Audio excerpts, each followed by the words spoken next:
Gente, resolvi gravar aqui pra vocês uns livros que eu comprei na Bienal. Teve a Bienal aqui no Rio e essa Bienal pra mim foi muito importante. Primeiro, foi a primeira Bienal que eu fui. Gente, eu tenho uma história de vida muito doida e pesada. Então, eu nunca fui em nenhuma Bienal porque, primeiro, na minha adolescência, né, era muito complicado fazer algumas coisas, porque eu perdi minha mãe muito cedo e meu pai nunca foi muito próximo de mim, né? Então eu não tive uma adolescência, digamos assim, normal, como todo mundo, que eu não cheguei a fazer coisas que são normais de um adolescente fazer. Eu tive que amadurecer muito cedo e logo depois eu me casei. Eu tô no meu segundo casamento. E, e assim, foi um período muito difícil da minha vida. Foram 10 anos e eu não, literalmente, eu não podia ter livros. Depois eu entro mais nesse assunto com vocês. Não é uma coisa que eu queira falar agora, porque eu tô numa parte muito feliz. Porque eu fui na Bienal. E assim, eu tô muito animada porque eu amo True Crime. Eu acho que eu já falei isso muitas vezes aqui. Eu amo True Crime, gente. E assim, eu tenho um livro das meninas que eu acompanho o podcast delas desde que o podcast foi lançado em 2020. E aí, em 2021, elas lançaram um livro, né? Que é o Guia de True Crime. E elas assinaram esse livro para as pessoas que estiveram na Bienal de São Paulo. Eu até ia para a Bienal de São Paulo, eu ia meter a louca. Só que íamos eu e mais duas amigas na época. A tela do meu computador ligou aqui, aí deu essa luz louca aqui, peraí. E aí nós íamos pra lá, sendo que deu um problema com as meninas. E assim, o dinheiro que a gente ia gastar pra ir pra São Paulo e tal, elas precisaram investir em uma coisa que era urgente pra elas na época. Era um curso que a empresa exigiu que elas fizessem, enfim.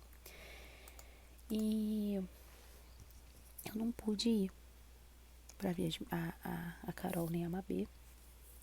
E aí, gente, eu comprei o ingresso pra ir na Bienal aqui do Rio, né? Só que foi um grande Lollapalooza, porque eu cheguei lá, tipo, a fila tava enorme. Só ia abrir a senha 2 horas, eu cheguei meio-dia, fiquei de meio-dia até 2 horas na fila pra abrir a senha. Aí consegui pegar a senha, porque eram só 700 números, mas tinha muito mais gente lá. Consegui pegar a senha. Aí nós fomos pra um lugar onde elas iriam ter ia ter uma mesa, né, que elas iriam falar sobre True Crime com outras duas pessoas, que eram o Rafael e o Ivan Mizanzuki. O Rafael é o que escreveu o livro e hoje tem a série Bom Dia Verônica, e ele também ajuda no filme da Suzanne Richthofen. Ele, junto com a escritora do livro da Richthofen, eles que fizeram os dois filmes, e vai ter um terceiro agora, porque um é da visão dela, o outro é da visão do namorado, e agora vai ter a visão da justiça. Porque a visão dela e do namorado são mentirosas, um fica jogando contra o outro. E agora vai ter a visão da justiça, né? E aí, gente, o que eu ia falar pra vocês? É que eu tô aqui com essa tela ligada, tá me dando nervoso. E aí, gente, o que acontece? E teve uma psicóloga que mediou essa mesa, né? Enfim, foi muito bom. Foi pouco tempo, assim, acho que 1 hora ou 2 horas, sei lá, de mesa, de conversa. E de lá, nós fomos pra fila pra poder pegar o autógrafo, né? E aí, eu estava louca, louca, louca. Eu vou mostrar pra vocês, e aí eu não sei se como vai sair o som. Peraí. Gente, esse aqui é o livro. Modus Operandi, Guia de True Crime. Aqui é o nome delas, Carol Moreira e Mabê Bonafé.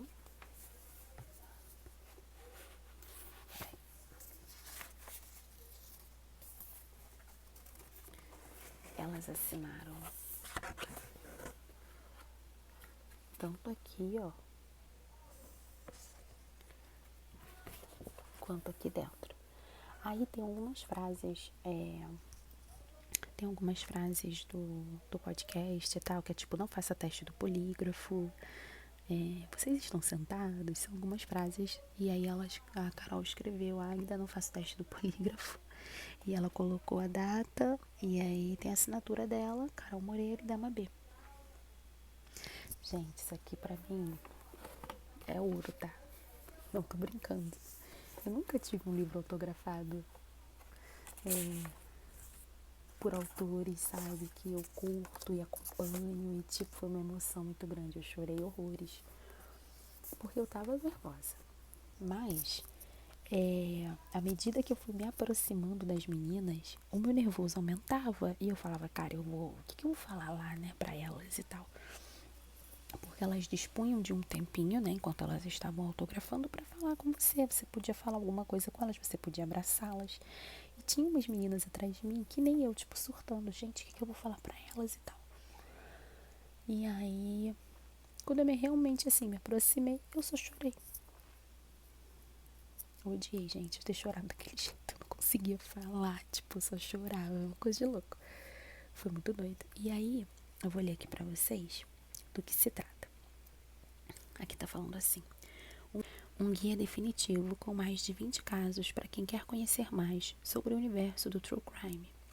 Se você tem curiosidade em saber tudo sobre crimes reais, o que aconteceu, onde, como, qual motivo, quem é o assassino, se ele é serial killer, como a polícia investigou, se o acusado foi preso, como foi o julgamento, se o caso foi arquivado, Carol Moreira e Mabê Bonafé, criadoras do podcast Modus Operandi, escreveram este livro para você.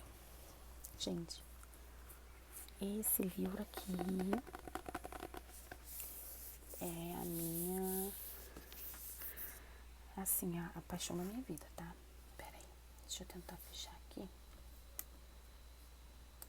Ele tá me atrapalhando. Esse computador hoje. Provavelmente vai sair esse barulho. Gente, abaixei aqui o computador pra ver, porque tava dando um barulho doido nele. Eu nem sei o que aconteceu com ele, tá meio louco hoje. Enfim. Pronto. Esse livro aqui, Crime e Castigo, do Dostoiévski, tá escrito assim aqui atrás. Uma obra-prima. O Dostoiévski é o único psicólogo que tem algo a me ensinar. Friedrich Nietzsche. Um dos romances mais importantes, mais lidos e festejados da literatura Crime e Castigo, publicado originalmente em 1866, conta a história de um crime e suas consequências. Trata-se de um enredo de suspense e de grande tensão, de uma profundidade psicológica única, passado na turbulenta Rússia czarista do século XIX. Gente, aqui tem um nome que eu não sei se eu vou conseguir pronunciar. Raskolnikov. Nem sei se é assim, tá? É um jovem pobre, ex-estudante da universidade, que vive nos bairros marginais de São Petersburgo, dono de uma mente febril, como todos os grandes personagens de Dostoiévski, que viveu de 1821 até 1881. Convence a si próprio que, devido à sua extrema miséria, está isento de qualquer lei moral. Porém, quando resolve colocar a teoria à prova, as coisas não saem como esperado e ele sofre miseravelmente. Crime e Castigo, parece dizer o romance, são duas faces da mesma moeda, duas realidades indissociáveis que brotam da mesma semente.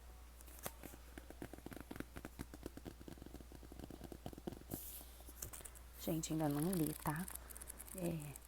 Ouvi muito sobre Dostoiévski quando eu fiz faculdade de História, tá, querido? Foi uma loucura minha faculdade de História, gente. Ai, gente, vai sair um barulho do meu computador, que ele tá dando a louca aqui, tá? Esse livro aqui é maravilhoso, eu já li ele já. Eu li ele essa semana. Gente, esse livro aqui é maravilhoso. O Crime do Cais do Valongo. Ele foi escrito por Eliana Alves Cruz e é da editora Malê. O crime do Cais do Valongo viaja a uma África de diversidade étnica e cultural, ainda desconhecida no Brasil, embarca na brutalidade dos navios negreiros, fruto de pesquisa histórica cuidadosa, que inclui reprodução de notícias e classificados de jornais de época, passeia por cenários de um passado carioca intencionalmente soterrado. Alimenta-se das tradições religiosas que aproximam Orum e Aie, céu e terra, na língua do colonizador, mortos e vivos, ancestrais e descendentes, enquanto saboreia o enredo ficcional que parte do assassinato de Bernardo Lourenço Viana, rico comerciante branco. Nos arredores do Valongo, o leitor aprende sobre as condições de vida que forjaram o Rio de Janeiro e cujas cicatrizes ainda sangram. Gente, o Cais do Valongo, ele fica aqui no centro do Rio e ele foi descoberto, se não me engano, acho que em 2013. Deixa eu só dar uma olhada aqui. Gente, o Cais do Valongo, ele fica aqui no Rio de Janeiro, mas ele era soterrado. Então, quando eles começaram a fazer obras de revitalização aqui no Rio, eles acabaram descobrindo. E hoje ele é um sítio arqueológico que foi declarado Patrimônio Mundial da Humanidade e pelo Comitê do Patrimônio Mundial da Organização das Nações Unidas para a Educação, a Ciência e a Cultura, que é a Unesco. O Cais do Valongo, ele fica localizado na Praça Jornal do Comércio e ele é símbolo da dor de milhares de negros escravizados que foram trazidos para o Brasil por mais de 300 anos. O que acontecia? Ali eram cais.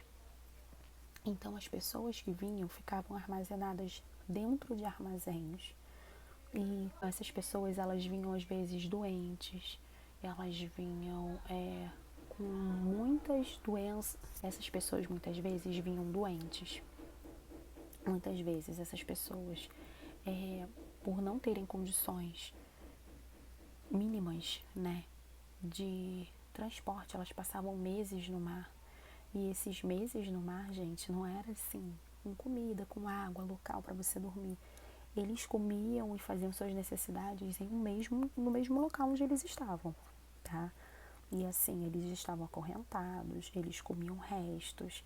A água que ia dentro do navio não era própria para beber, nem os próprios marujos, imagina, né, os escravizados. E muitas dessas pessoas eram jogadas no mar quando via-se que estavam doentes, mas muitos deles ou tiravam a própria vida ou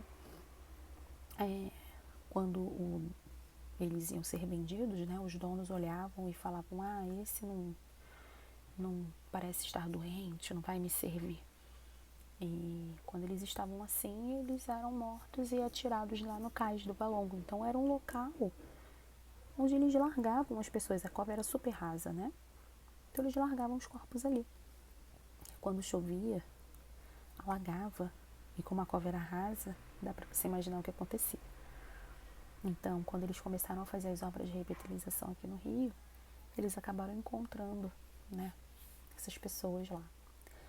E em 20 de novembro de 2013, data em que se celebra o Dia da Consciência Negra, o Cais do Valongo foi declarado Patrimônio Cultural da cidade do Rio de Janeiro, pelo IRPH, que é o Instituto Rio Patrimônio da Humanidade.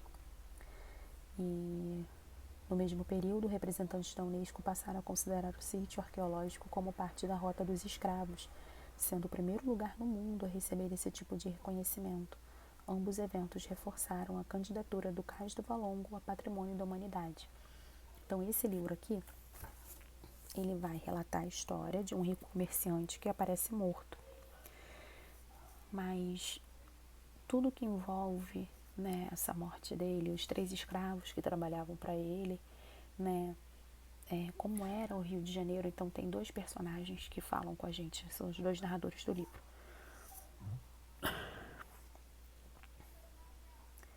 Uma é a Moana, que é a escrava desse homem que aparece morto no Valongo, e o outro é o Nuno, que ele é um mulato, né?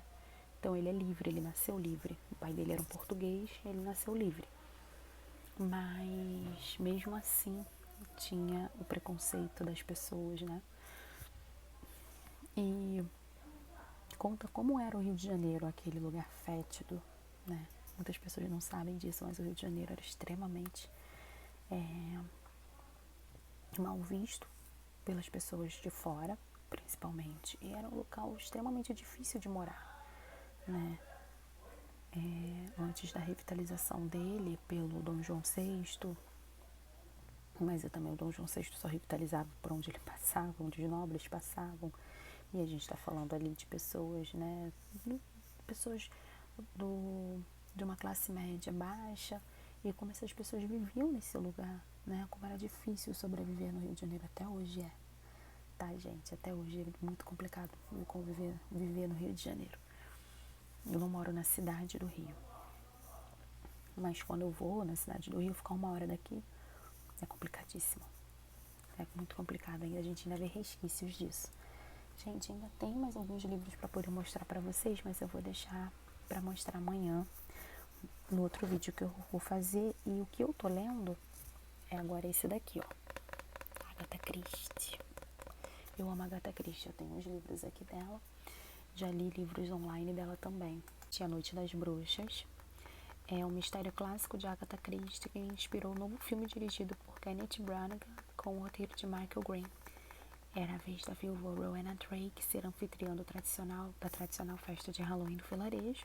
Durante os preparativos, Joyce, uma irrequieta menina de 13 anos, gaba-se por já ter testemunhado um assassinato. Ninguém lhe dá ouvidos e tudo transcorre bem, em meio a brincadeiras do Dia das Bruxas, até que um crime interrompe a diversão. Hercule Poirot prepara-se para uma noite entediante quando é surpreendido por uma ligação aflita de sua velha amiga e escritora de livros policiais, Ariadne Oliver, convicta de que só ele poderia desvendar esse mistério antes que um novo crime aconteça.